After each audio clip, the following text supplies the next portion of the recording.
sprawa ma swoją porę i swój czas, a ten, który przyszłość zna, mówi do mnie: nie budź niewyspanej miłości, czekaj, aż obudzi ją świt, pozwól, by przetarła swe oczy, zanim drogę wskaże ci.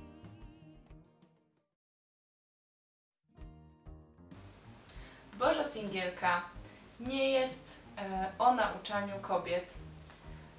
Boża Singielka nie jest też o służbie kobiet w sensu stricte. Boża Singielka nie jest atakiem na mężczyzn. Boża Singielka nie jest apelem feministki sfrustrowanej do innych sfrustrowanych feministek. Boża Singielka nie jest również pożywką dla hejterów, którzy sprzeciwiają się mówieniu kobiet. Boża Singielka nie jest też apelem przeciwko małżeństwu.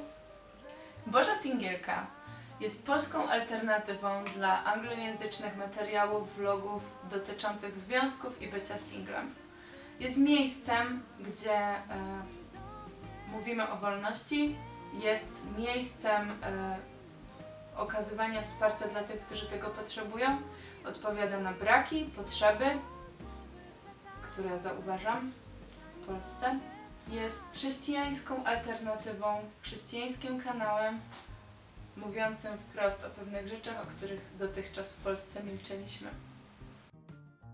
Większość ludzi przeżywa życie w cichej desperacji. To jest cytat, który przeczytałam. Bardzo mnie zainspirował. Chcę to milczenie w końcu przerwać. Zacząć mówić o rzeczach trudnych, o rzeczach, o których trzeba mówić. Idea powstała poprzez rozmowy z wieloma kobietami, wskazującymi na tą potrzebę, że jest potrzeba w Polsce, żeby gadać o tym, że wiele jest singielek, które nie mają ciągle partnerów, że jest wiele po prostu osób, które nie mają kierunku, celu, nie czują się wolne. Stąd po prostu powstał pomysł. Bardzo dużo dało mi rozmawianie z wieloma dziewczynami, bo zobaczyłam nową perspektywę, inną perspektywę.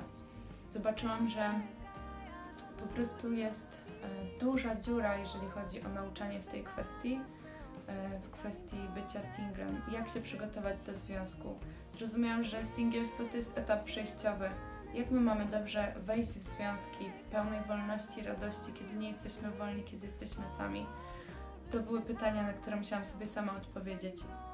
Boża Singielka jest miejscem, gdzie chcę, aby wiele osób znalazło odpowiedzi na swoje pytania, gdzie jest bardzo osobiście, jest bardzo personalnie, to są często moje przemyślenia, moje doświadczenia.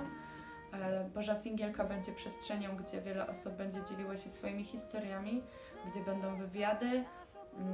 Planujemy zrobić Dzień Bożej Singielki, spotykać się razem z singlami. Nie żeby znaleźć partnera, chociaż to byłoby super i w ogóle wspieram ten wątek, żeby znajdować sobie partnerów, mężów i służyć Bogu, ale po to, żeby znaleźć swoją misję i powołanie i cel. Często znalezienie zwykłego zajęcia dla singielki nie wystarcza. To, że zajmie ona swoje ręce, nie wystarcza, ponieważ jej umysł jest ciągle pochłonięty jednym tematem, jednym pytaniem. Dlaczego jeszcze kogoś nie mam? Dlaczego jeszcze nikogo nie znalazłam? Co jest ze mną nie tak? Chcę się skonfrontować z tymi pytaniami. Po prostu. Wszystko jest z tobą okej. Po prostu jeszcze nie nadszedł ten czas. Kluczowym takim fragmentem, który przemawia mi, kiedy myślę o tym temacie, to jest to, żeby nie budzić ani nie płaszczyć miłości, dopóki sama nie zechce. Po prostu zaakceptuj czas, w którym jesteś i znajdź swoje powołanie. Odkryj misję, którą masz. Zaangażuj się tak, żeby twój umysł był pochłonięty. Odkryj to, co Bóg ma dla ciebie. Biegnij. A kiedy nagle zorientujesz się, po prostu ktoś będzie biegł obok ciebie.